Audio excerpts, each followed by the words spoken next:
The sound of the rain beating against the reinforced glass of the warehouse was the only thing filling the silence, right before the screaming started. I watched through the narrow slit of the iron door as the kidnapper raised the heavy hunting knife. In my past life, this was the exact moment I would have round myself forward without a single thought. I would have used my own body as a shield to take that blade straight into my abdomen to save my husband, Shin Yanchi. But as I stood there in the shadows of the abandoned mountain warehouse, I didn't move a single muscle. I watched with absolute detachment as Yanchi kept his arms tightly wrapped around his first love, Xiao Suman, whispering soothing words into her ear. He was so completely confident that I would play the martyr again. He was waiting for the familiar sound of my footsteps running to his rescue. He didn't realize the blade was coming for him until the cold steel ripped cleanly through his ribs. The shock on his face was spectacular. Only when the agonizing pain finally registered did Yanchi look up, his eyes scanning the dark room in sheer disbelief until they locked onto me. I didn't hide. I stepped out into the dim light, meeting his desperate gaze with cold indifference. As the blood began to pool beneath his expensive leather jacket, I slowly curved my lips into a smile. "Does it hurt, Yanchi?" "Yeah, it probably does. But compared to the 10 years of absolute hell you put me through in my past life, this is nothing but a scratch. Take your time, husband. We have a very long life ahead of us to settle our debts." Just 6 hours ago, I woke up gasping for air on a cold linoleum floor. I was clutching a crumpled piece of paper in my hand. It was a pregnancy test report from the city hospital, showing a bright, undeniable positive. The digital clock on the wall read June 12th, 2026. My heart was hammering against my chest like a trapped bird. The phantom pain of a massive, uncontrollable postpartum hemorrhage was still burning through my veins, along with the freezing chill of the isolated nursing home where I had spent my final days. I looked down at my hands. They were smooth, uninjured, and completely free of the scars that had defined my previous existence. I had been reborn. I had been sent back to the exact day my husband, a wildly popular, award-winning actor, decided to destroy my life to protect the woman he truly loved. In my previous life, on this exact afternoon, I had rushed home from the clinic, over the moon with joy, desperate to tell Yanchi that we were finally going to be parents. We had been married for 3 years, a secret marriage kept hidden in the shadows because his agency insisted that a single image was vital for his rising career. I had willingly accepted the secrecy. I had accepted staying behind the scenes, watching him film romantic scenes with beautiful co-stars, swallowing my own pride because I believed he loved me. But when I opened the door to our marital home that day, the scent of a strange, expensive perfume hit me first. In our living room, a frail, pale woman with swollen, tear-streaked eyes was collapsed directly into my husband's arms.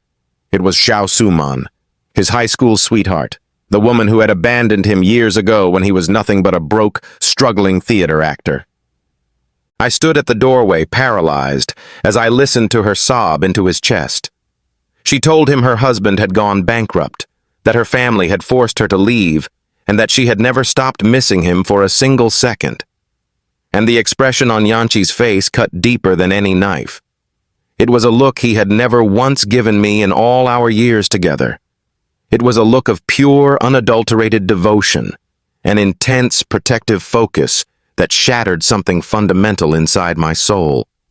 When they finally noticed me standing by the door, Yanchi didn't panic. He gently detached Suman from his coat, looked at me with an air of cold authority, and simply informed me of his decision. He didn't ask for my permission. He told me Suman was pregnant, her health was delicate, and she had nowhere else to go. Because she needed daily sunlight and comfort, he had already decided to move her into our south-facing master bedroom.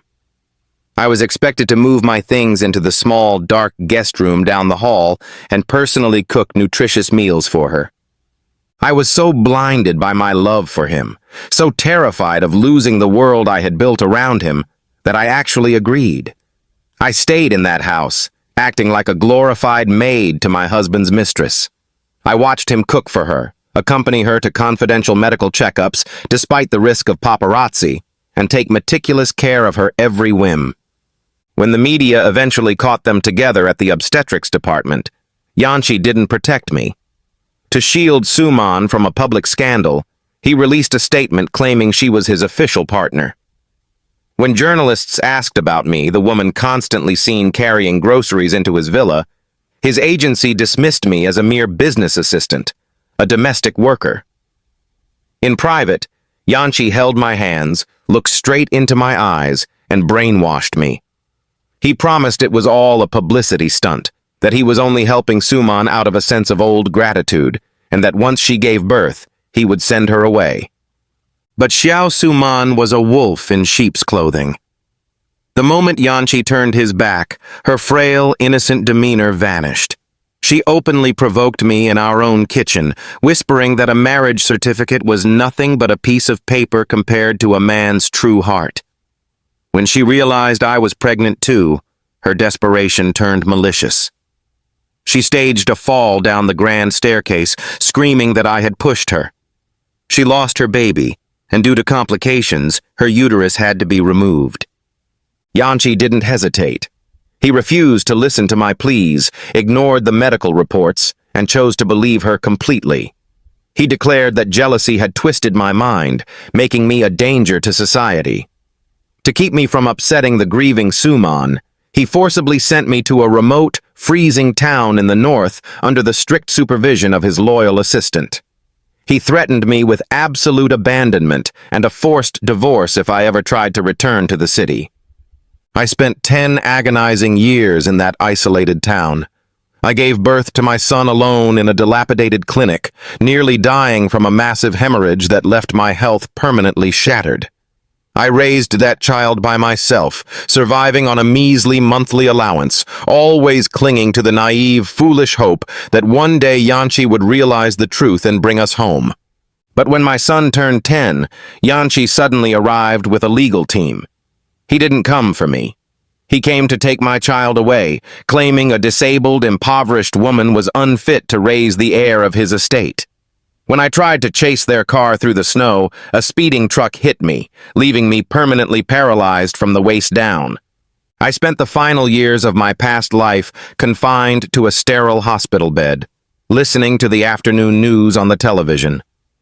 I watched Yanchi and Xiao Suman walking the red carpet, looking like a picture-perfect family, with my own son holding Suman's hand and calling her mother. On the day I died, Suman paid a private visit to my ward. She stood over my bed, looking down at my withered legs with a venomous, triumphant smile. She leaned close and whispered the ultimate truth. She had never been pregnant in the first place. The miscarriage, the medical records, the paparazzi leaks, and even the truck that had crushed my legs had all been carefully orchestrated by her.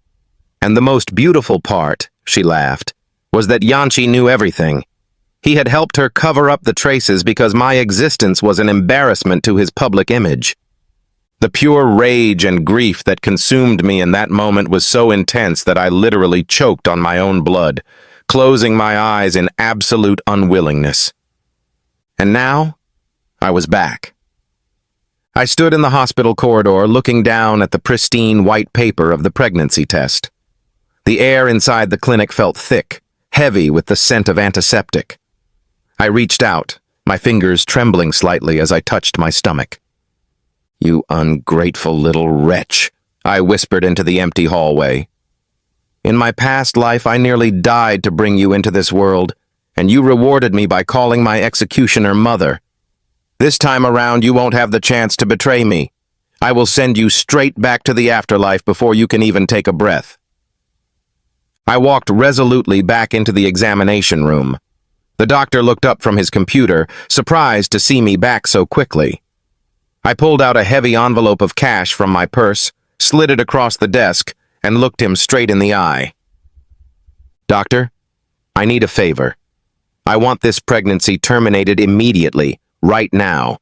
But on the official hospital server, I want you to log that my pregnancy is highly unstable. that I am at extreme risk of a miscarriage, and that I require absolute bed rest for the next 12 hours. The doctor looked at the money, then at the intense, unwavering coldness in my eyes. He swallowed hard, slowly nodded, and began typing on his keyboard. 30 minutes later, I was lying in a private room with an intravenous drip in my arm.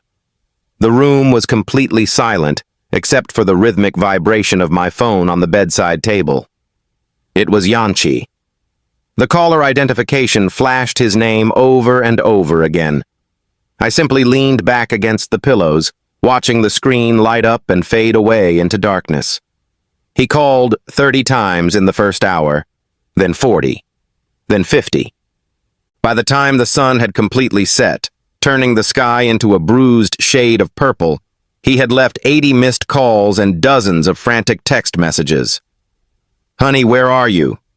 Come home immediately. I have something incredibly important to discuss with you." I knew exactly what he wanted to discuss. He wanted to tell me that his beloved Suman was moving into our bedroom.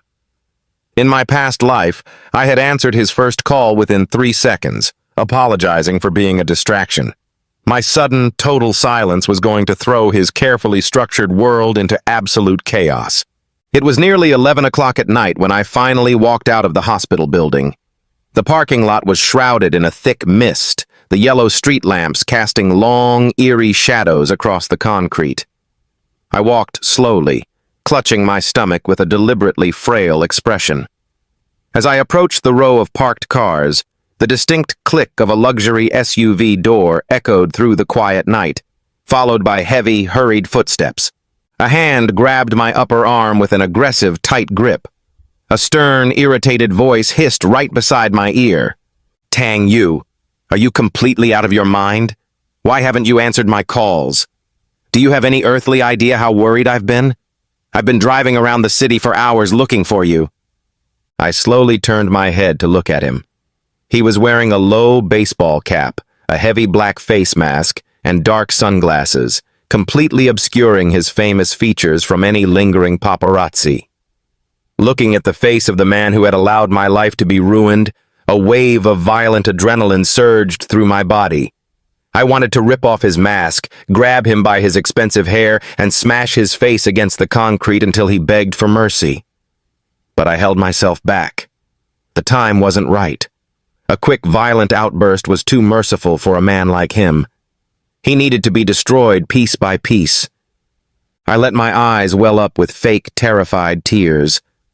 I clutched my abdomen, letting my knees buckle slightly to simulate extreme weakness. But as I stumbled forward, I extended my right foot with absolute precision, hooking it firmly behind Yanchi's left ankle. He was so completely consumed by his own anger, so focused on lecturing me, that he didn't see the move coming. He lost his balance completely, lunging forward with a heavy gasp. As he went down, I quickly pulled my leg back and sidestepped his falling body. Yanchi crashed face first onto the hard asphalt with a sickening, heavy thud. Before he could even register the pain, I stumbled forward as if trying to help him, intentionally swinging my heavy leather purse with maximum force directly into his groin. A sharp, high-pitched cry of absolute agony echoed through the empty parking lot. Yanchi curled into a tight fetal position on the ground, his hands clutching his lower body as his face turned an ugly, liver-red color beneath his mask. I scrambled to my knees beside him, my face a perfect mask of panic and remorse. In my feigned confusion, I reached out to grab his face, intentionally stepping my heavy winter boot directly onto his outstretched hand, grinding my heel down onto his fingers until I heard the faint pop of a joint. "Oh my God, honey!" I cried out, my voice loud enough to echo across the parking lot. "I am so incredibly sorry. It's all my fault. I was at the hospital all day because the doctor said our baby is highly unstable. I was so dizzy from the medication that my legs gave out, and I didn't see you. I thought you were a stalker. Are you okay? Please tell me you're okay. Tang Yu!" "Shut up!" Yanchi hissed through gritted teeth, his voice trembling with excruciating pain as he tried to pull his crushed hand away from my boot. "Put my sunglasses back on my face. Hurry up! Do you want the paparazzi to film this? Do you want to ruin my entire career?" I quickly fumbled with his mask and glasses, pretending to be a frantic, obedient wife, all while hiding the cold, mocking smile on my lips. I practically dragged his limping, groaning body into the passenger seat of the SUV. As I pulled out of the hospital gates, I glanced at the rearview mirror. Out on the dark asphalt of the parking lot lay a folded piece of white paper, the pregnancy test report, which I had intentionally dropped right next to his car door. I knew his loyal assistant, who always followed him in a separate vehicle to clean up his messes, would find it within 5 minutes. The narrative was already set in motion. When we finally arrived back at the luxury villa, the front door opened before we could even unlock it. Xiao Suman stepped out onto the porch. She was wearing a flowing silk nightgown, her long hair cascading over her shoulders, looking exactly like the tragic, beautiful heroine of a romance drama. "Brother Yanchi, you're finally back!" she cried out, completely ignoring my presence as she threw herself directly into his arms, clinging to his neck like an octopus. I was so incredibly terrified being left alone in this massive house. The shadows were tricking my eyes. I stood at the threshold holding the car keys, watching the scene with absolute detachment.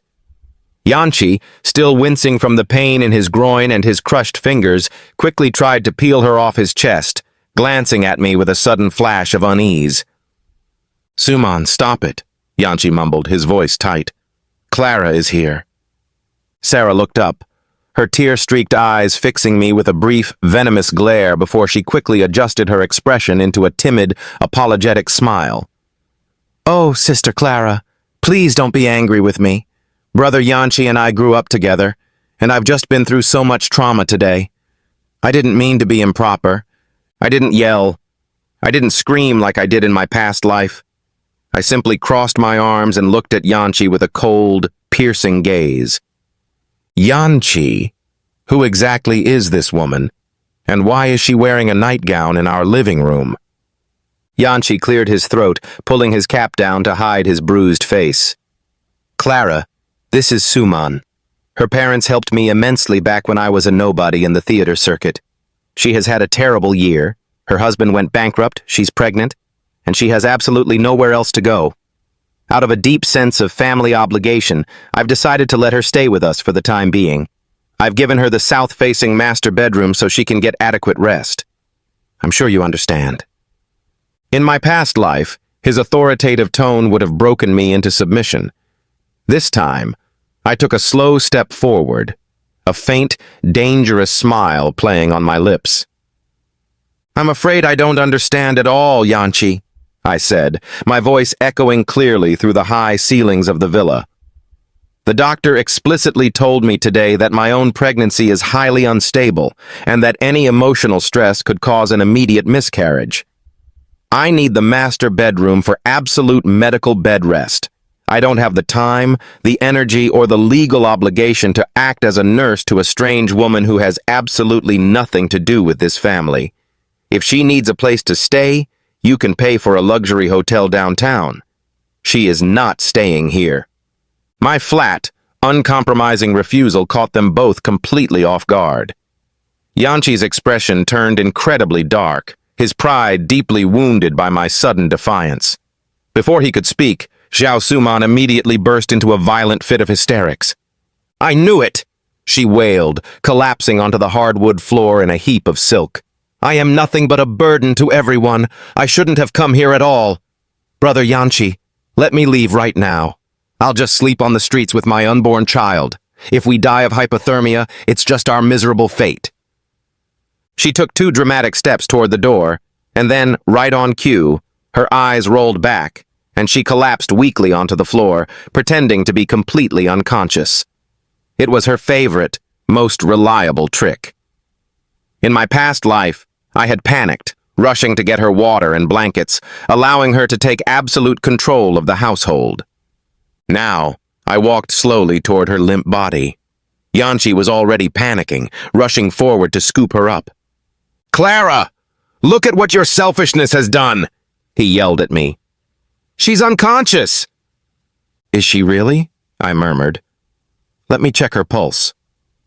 I stepped forward, and before Yanchi could stop me, I planted the sharp heel of my winter boot directly onto Xiao Suman's outstretched right hand, grinding it down with absolute merciless force. The human hand is incredibly sensitive, the nerves firing straight to the brain. I watched as Suman's entire face violently contorted with agonizing pain, her eyelids twitching furiously as she desperately tried to maintain her fake act of being unconscious.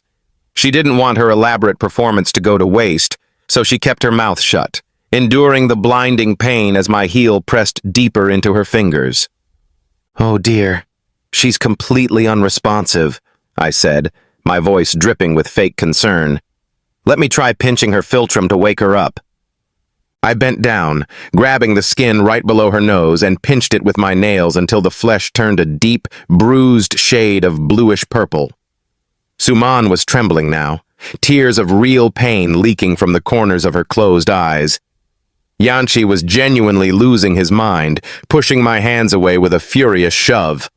"Clara! Stop it! Are you completely insane? Call an ambulance right now!" I stumbled backward from his push, letting my body fall gracefully toward the heavy glass coffee table next to the sofa. As I went down, I extended my right leg with maximum velocity, kicking Yanchi squarely in his already bruised nose. A sickening crunch echoed through the room as his nasal bone shattered instantly, blood gushing out like a fountain, staining his clothes and Suman's silk nightgown.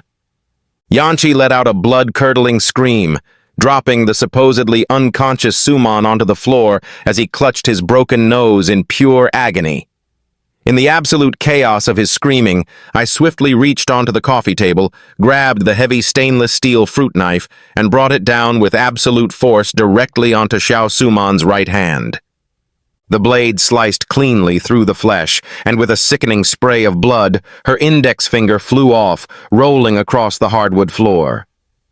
Xiao Suman let out a high-pitched, screeching scream of genuine horror, her eyes flying wide open as she clutched her bleeding hand, rocking back and forth on the floor in absolute madness. I immediately collapsed onto the floor beside them, clutching my own stomach, letting my face drain of all color as I let out a desperate, piercing wail. "My stomach! Oh my God, my stomach hurts so much! Yanchi! The baby! The baby is dying! Help me!" Within 20 minutes, the villa was surrounded by flashing red lights. The three of us were rushed to the city hospital in separate emergency vehicles. Yanchi's nose was completely crooked, requiring immediate reconstructive plastic surgery. Xiao Suman's severed finger had mysteriously vanished into thin air during the chaos, because I had kicked it directly under the heavy refrigerator before the paramedics arrived, leaving her permanently disfigured. As for me, I was wheeled into the operating room under the pretense of an emergency miscarriage evaluation. The moment the heavy doors closed, I handed the chief surgeon a thick stack of bearer bonds I had secured from my personal safe earlier that morning. The procedure was completed smoothly. The bastard child was gone, and the medical records were permanently altered to state that the extreme physical trauma caused by the domestic altercation at the villa had resulted in a forced miscarriage. I spent the next 2 weeks resting comfortably in a luxury private room, completely undisturbed. Yanchi never once came to visit me. He was too busy hiding in the plastic surgery wing, waiting for the swelling on his reconstructed nose to go down, terrified that a single paparazzi photo would ruin his brand endorsements. His loyal assistant came to see me instead, bringing expensive gifts on Yanchi's behalf and nervously explaining that Suman's finger could not be saved, leaving her missing a significant part of her right hand. I acted the part of the grieving, broken wife perfectly. Every single day, I sent Yanchi long, weeping text messages, pouring out my immense grief over our lost child, ensuring he felt a deep, lingering sense of subconscious guilt. On the day I was discharged, Yanchi finally showed up to pick me up.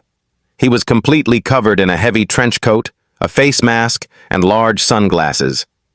The moment I got into the passenger seat, I threw my arms around his neck, sobbing violently into his shoulder. "Yanchi, it's all my fault. I couldn't save our sweet baby.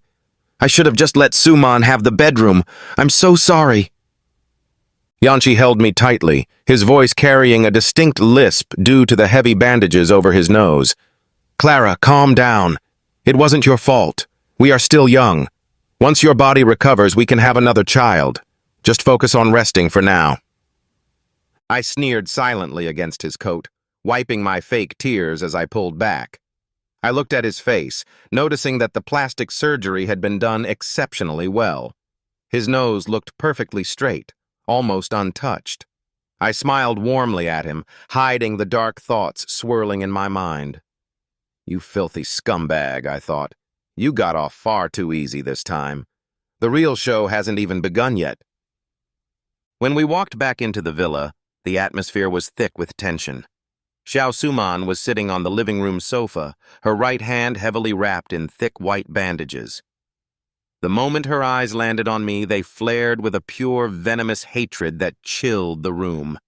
I put on a highly remorseful, timid expression, walking toward her with my head bowed low. "Sister Suman, I am so incredibly sorry for the tragic accident that night. I lost my balance, and in my panic, I didn't see where the knife was. I lost my sweet baby, and you suffered such a terrible injury. Please, you must forgive me." Suman didn't say a single word in front of Yanchi. She simply clutched her bandaged hand against her chest, her lips trembling as she forced a tight, artificial nod. That evening, after Yanchi had gone down to the basement gym to work out, the door to my guest bedroom slowly creaked open. Xiao Suman walked inside, carrying a warm glass of milk. She closed the door firmly behind her, the submissive, frail act completely gone. She walked up to my bedside, her face twisting into a dark, sinister expression as she set the glass down with a heavy thud. "Tang Yu, stop the ridiculous acting," Suman hissed, her voice dangerously low. "Did you do it on purpose? Did you deliberately use that knife to cut off my finger? You came back too, didn't you?" Her words caused a brief spike of adrenaline in my chest, but my face remained perfectly smooth, an expression of utter confusion washing over my features. "Sister Suman, what on earth are you talking about? What do you mean by came back? I don't understand." "Stop pretending," Suman snarled, leaning close until I could smell her bitter perfume. "In my past life, you were a weak, pathetic, kind-hearted idiot who did whatever Yanchi told you to do. But in this life, from the very first moment our eyes met, you looked at me with pure hatred. You broke Yanchi's nose, and you permanently ruined my hand. You cannot deceive me. You remember the past life just like I do." I let out a soft, trembling sob, shrinking back against the pillows like a terrified victim. "Miss Xiao, please stop saying such terrifying things. I don't know anything about a past life. I was just terrified when you fainted, and everything happened so fast. I lost my child because of that night. How can you accuse me of doing this on purpose? Please, just leave me alone." Suman stared at me intensely for a long, agonizing minute, searching my eyes for even a single trace of deceit. But I had spent 10 years surviving in the freezing northern wilderness. My emotional control was flawless. Disappointed and visibly frustrated, she let out a sharp hiss, turned on her heel, and stormed out of the room. I sat up in bed, a cold, calculating smile slowly returning to my face. So, Xiao Suman had been reborn as well. That was an unexpected twist, but it changed absolutely nothing. In fact, it made my plan even more delicious. Because she remembered her past triumph, she was going to be twice as ruthless, twice as eager to drive me out of the house, and her desperation would make her clumsy. When Yanchi finally came into the bedroom later that night, I immediately threw myself into his arms, trembling violently as I looked up at him with wide, terrified eyes. "Yanchi, I am so scared. I think Miss Xiao is deeply mentally ill. She just came into my room and started screaming the most insane things. She was talking about a past life, claiming I cut off her finger on purpose and staring at me like she wanted to kill me. Is she suffering from severe pregnancy paranoia or depression?" Yanchi's expression changed instantly, a flash of deep unease crossing his eyes. "What exactly did she say to you, Clara? She said that I hate her and that you and her are the only real couple in this world. She called me a worthless outsider. Yanchi, I am so worried about your rising career. You have signed over 20 major commercial endorsement contracts this month, and your public image is built entirely on being a single, respectable bachelor. If Suman has a mental breakdown and starts screaming these delusions to the paparazzi outside our gates, the breach of contract penalties will ruin you completely. You'll lose every single cent you've ever made. Yanchi had always been an incredibly selfish, greedy man. To him, his fame, his money, and his luxury lifestyle were far more valuable than any woman. In our past life, he chose Suman because she helped him secure his image. But now, looking at the massive financial risk she posed, his devotion began to waver instantly. He fell silent for a long time, his eyes cold as he calculated the damages. "Clara, you're right," he whispered, his voice dark. "Suman is becoming too unstable. It is completely inappropriate for her to keep living in this house. Tomorrow morning, I will have my assistant secure a private apartment across town and move her out immediately." I snuggled closer to his chest, hiding the triumphant smirk on my lips. "Thank you, honey," I whispered softly. "I knew you would protect this family." The next morning, I tiptoed down the grand hallway, stopping right outside the heavy oak doors of the study. Through the crack, the sound of violent weeping and shattered glass echoed clearly. Xiao Suman was throwing a massive tantrum, screaming at the top of her lungs. "I am not moving out, Yanchi. You promised me. You promised you would take care of me for the rest of my life. If you throw me out into that apartment, I will die." "Suman, be reasonable."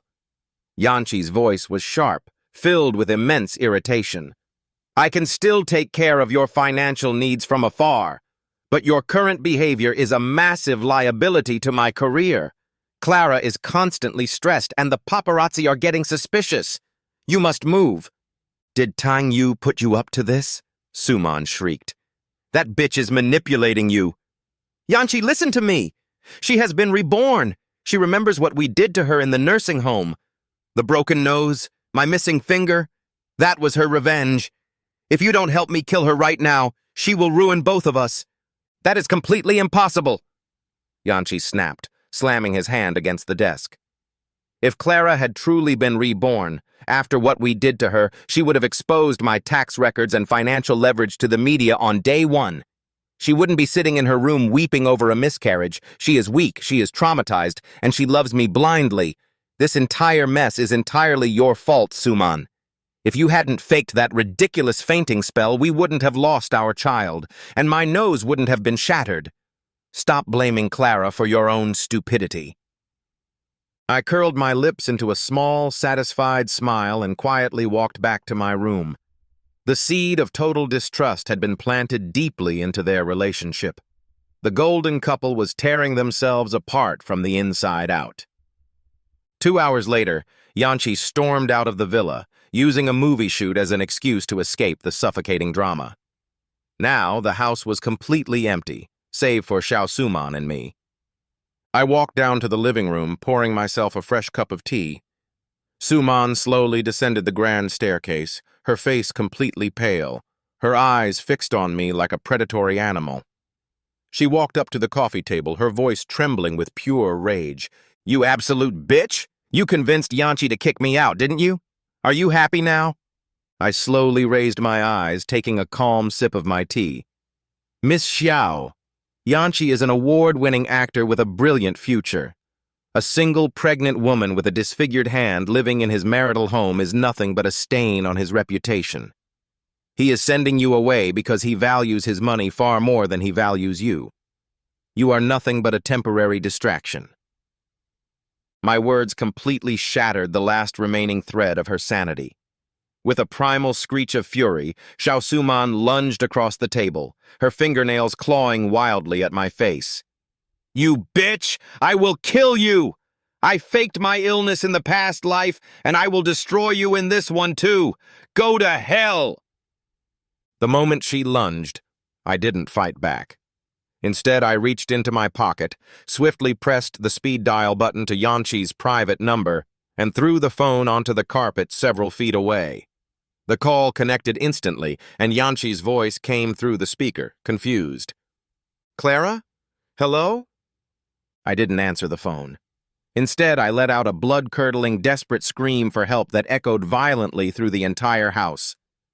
"Yanchi, help me! Miss Xiao has completely lost her mind. She's having an insane psychotic episode. She's trying to kill me. Help!"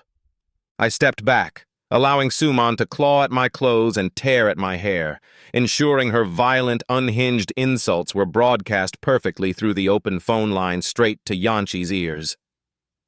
"Bitch! Go to hell! Today is the day you die!" Suman shrieked, completely blind to the trap. Once I was certain Yanchi had heard enough, I grabbed Suman by her silk collar, locking her arms in a tight grip. With a cold, terrifying smile flashing across my face, I dragged her body toward the grand open balcony on the second floor. Suman's eyes widened in sudden, pure horror as she realized what I was doing. "No! Let go of me!" she screamed. But it was far too late. I threw both of our bodies cleanly over the heavy marble railing, plunging straight down toward the hard stone floor of the foyer below. Xiao Suman became my perfect human cushion.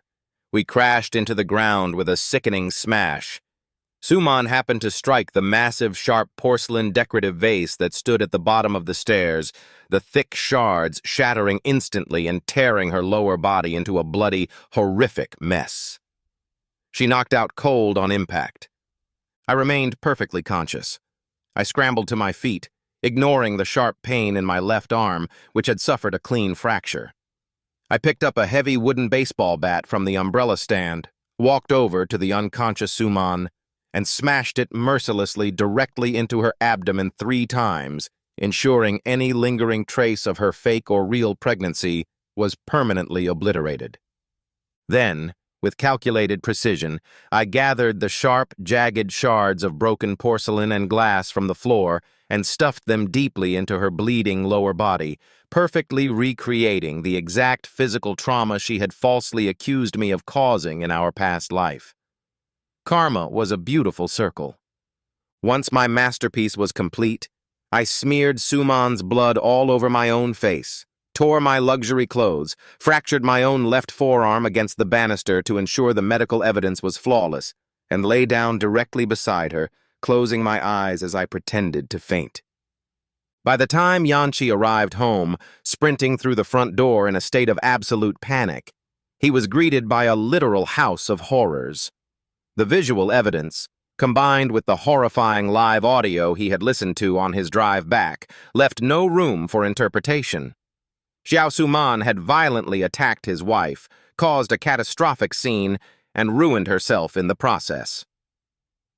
The incident exploded across social media within 3 hours. Because Yanchi was at the absolute peak of his national fame, the news of a violent domestic tragedy inside his private villa spread like wildfire. The public online sleuths and paparazzi descended upon the hospital like a swarm of locusts. And they dug deep. They uncovered that the disfigured woman fighting for her life in the emergency room was Yanchi's high school first love. They uncovered old school photos, romantic letters, and leaks suggesting she was secretly pregnant with his child. The immaculate single bachelor image Yanchi had spent a decade building shattered into 1,000,000 pieces overnight. To salvage his career and stop the bleeding of his commercial contracts, Yanchi's agency was forced to release a massive public statement 3 days later.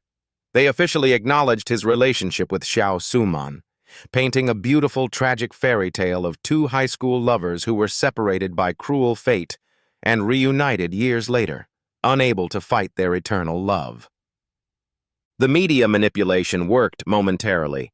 Millions of naive fans were completely brainwashed by the tear-jerking romance, everywhere praising Yanchi for his loyalty to his injured first love. Production companies even rushed to script a romantic drama based on their lives, casting Yanchi as the lead. He called me from his private dressing room, his voice filled with a familiar, manipulative sweetness. Clara, honey, you must understand. Suman is permanently ruined. The doctors had to completely remove her uterus due to the glass injuries, and she will never walk properly again. She is a physical wreck. I only released that statement to calm her down so she doesn't commit suicide and drag my name into the dirt. You are my real wife, Clara. Please just stay hidden for a little longer until this storm passes. I held the phone, a cold, dark laugh echoing silently in my throat. I let my voice tremble with obedient compliance. Anything you say, husband. I will stay hidden. Take good care of Miss Xiao. She has suffered so much. The moment he hung up, I forwarded a heavily encrypted digital file to the top tabloid paparazzi agent in the country. The very next morning, right as Yanchi and Xiao Suman were holding a massive televised press conference to announce their new romance film, every single smartphone in the country buzzed with a breaking news alert. A crystal-clear video was leaked online. It was the footage from the hospital parking lot on June 12th. The camera captured Yanchi in perfect detail as I knocked off his sunglasses, revealing his face as he fell to the ground. The audio was flawless. The entire nation listened to me calling him husband, heard me weeping about our unstable baby, and heard him aggressively demanding that I hide him from the paparazzi. Attached to the video was a high-resolution photograph of our official marriage certificate, dated 3 years prior, along with my certified medical abortion and emergency room records, proving I had lost my child due to the physical stress of the villa altercation. The public whiplash was catastrophic. The beautiful fairy tale romance transformed into a disgusting story of a narcissistic, cheating scumbag who had hidden his loyal wife for 3 years, forced her into domestic labor, caused the death of his own unborn child, and publicly abandoned her for a disfigured mistress. Yanchi's name became synonymous with absolute trash. Every single commercial brand terminated their contracts within an hour, demanding massive, multi-million-dollar penalties for breach of morality clauses. The compensation fees he was facing exceeded 1 billion yuan, the exact entirety of his net worth. Yanchi rushed to my hidden apartment that evening, his face completely pale, his eyes bloodshot from pure terror and lack of sleep. He grabbed my hands, his fingers trembling violently. "Clara, the paparazzi got our marriage certificate. They got the hospital footage. How is this possible? Did you leak it? Are you trying to ruin me?" I let my eyes fill with frantic, terrified tears, pulling my hands away as I tore at my hair in a perfect simulation of panic. "How can you say that, Yanchi? Why would I ever ruin the man I love? I have stayed in the dark for 3 years for you. The paparazzi must have bribed the Civil Affairs Bureau and the hospital staff to secure those records. We are ruined. The media is demanding 1 billion yuan in cancellation fees. Yanchi, if we stay married, the courts will seize all our joint assets to pay the studios. We will be left completely homeless, surviving on the streets like beggars." Yanchi's breathing was shallow, his greedy heart calculating the absolute ruin of his luxury life. "What do we do, Clara? What do we do?" I wiped my fake tears, looking at him with an expression of intense, sacrificial devotion. "There is only one way to protect your hard-earned money, husband. Let's file for an immediate fast-track divorce today. You will sign an agreement transferring every single asset, every villa, every bank account, and all your corporate shares into my name. On paper, you will walk away with absolutely nothing. When the studios sue you for damages, you can legally declare bankruptcy. They cannot seize assets that belong exclusively to your ex-wife. Once the storm passes, I will take the money, we will fly abroad, and we can live like royalty in Europe. You know I love you more than life itself. You can trust me." Yanchi looked at me, his eyes wide as he processed the plan. To him, I was the same naive, foolish woman who had vomited blood trying to win him acting roles in the past. He knew he could never transfer his money to Xiao Suman. She had abandoned him once before, and she was now a disabled liability. I was his only safe haven. We signed the official divorce agreement that very night, and by the next afternoon, the Civil Affairs Office had issued the final certificate. Every single cent of Shin Yanchi's 1 billion yuan fortune was now sitting securely in my private international bank account. He was officially a penniless tenant living in a villa that belonged entirely to me. For the next month, Yanchi and Xiao Suman were forced to survive by doing low-grade, embarrassing live-stream advertisements online, desperately trying to cash in on their notorious scandal to make quick money. Suman was constantly throwing violent fits, furious that Yanchi was no longer securing movie roles for her. Their relationship had degenerated into a constant cycle of screaming matches and physical domestic abuse. One afternoon, during a particularly violent argument inside the villa, Suman pulled her old trick again, pretending to faint to force his compliance. Yanchi, completely stressed and irritated, dragged her into his car to drive to the clinic. But halfway down the steep mountain road, a massive, speeding construction truck slammed head-on directly into their vehicle, crushing the front cabin into a twisted mess of metal. Yanchi had instinctively steered the car to protect his own side, leaving Xiao Suman to take the absolute brunt of the impact. When I arrived at the hospital emergency room with Yanchi's assistant, the chief surgeon stepped out, looking incredibly grave. "Miss Clara, the accident was catastrophic. Miss Xiao Suman has suffered multiple compound fractures, and her remaining eye has been permanently blinded by shattered glass. As for Mr. Shin Yanchi, his spinal cord has been severed at the neck. He is paralyzed from the jaw down. He will remain a permanent quadriplegic, completely bedridden for the rest of his life." I stood outside the operating room, my face completely expressionless. "You lucky scumbag," I thought silently. "If you had died in that crash, it would have been far too merciful. A quick death is an escape. You deserve to experience every single second of the dark, suffocating prison you built for me in my past life." When Yanchi finally regained consciousness the next morning, the assistant called me, whispering that he was desperately demanding to see me. I walked slowly down the sterile hospital corridor, softening my footsteps as I approached the door of the private ward. Through the narrow gap in the glass, the faint, trembling voice of Xiao Suman echoed from the adjacent bed. "Yanchi," she croaked, her single remaining eye wrapped in thick gauze. "It's a miracle we survived. Heaven is giving us a second chance. We must get rid of Tang Yu immediately. I know she ordered that truck accident. She knows what we did to her in the nursing home. She hates us." Yanchi's voice was hollow, completely devoid of its former arrogance. "Suman, shut up. I divorced her, and I transferred every single asset to her name to protect it from the lawsuits. If she truly remembers the past life, I am in absolute, fatal danger. I have nothing left." "Don't worry," Suman whispered, her voice dripping with pure malice. "We will play the same card we played 10 years ago. Call her into this room.